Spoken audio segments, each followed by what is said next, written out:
काही संबंधच नाही या गोष्टीचा। मुख्यमंत्री वगैरे होण्याची माझी थोडीशी इच्छा नाही आहे, अजिबात इच्छा नाही आहे। मी ज्या ठिकाणी आहे त्या ठिकाणी अतिशय व्यवस्थित काम करतो आहे आणि मी आनंदामध्ये आहे। त्यामुळे एवढं मोठं खातं माझ्याकडे जलसंपदासारखं आहे, शेतकऱ्यांना पाण्याच्या दृष्टीने एक चांगलं काम त्या ठिकाणी करता येतं आहे। वैद्यकीय शिक्षणसारखं खातं की त्या माध्यमातून मी लाखो लोकांचे दर आठवड्याला त्या ठिकाणी कॅम्प घेतो आहे, लोकांना मदत करतो आहे आणि मला वाटतं माझ्या आवडीचे जे विषय आहेत ते माझ्याकडे या ठिकाणी आहेत।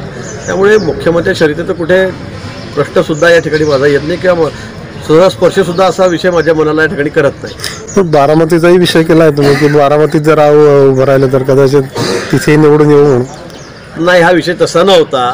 आमचे राष्ट्रवादीचे माजी अध्यक्ष आपले माजी खजिनदार खासदार बाबूजी ईश्वरलाल जैन हे या ठिकाणी भाषणामध्ये आम्ही एकाच कार्यक्रमात होतो आणि त्या ठिकाणी ते म्हणले की तुम्ही एकामागून एक सगळेच जिल्हे काबीज करत चाललेले आहात, सगळ्या महापालिका ताब्यात घेत चाललेल्या आहात, तुम्हाला काय नेमकं कोणती शक्ती तुमच्यामध्ये आहे, काय चाललं आहे, ते गमतीमध्ये बोलत होते। आणि म्हणून मी म्हटलं की हे खरं आहे बाबूजी, की मग पालघरपासून असेल, नाशिक असेल, धुळे असेल, जळगाव असेल, आता नगर पण असेल, त्यामुळे ते आम्हाला कुठे कठीण नाही।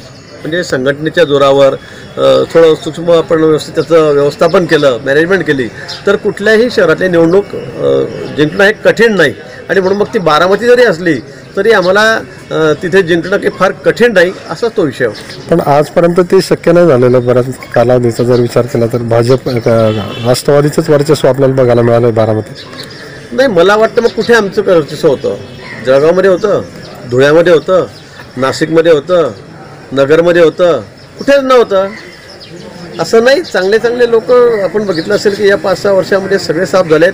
पुणे चिंचवडला मग पिंपरी चिंचवडला कोणाचं अस्तित्व होतं, पुण्यामध्ये कोणाचं अस्तित्व होतं?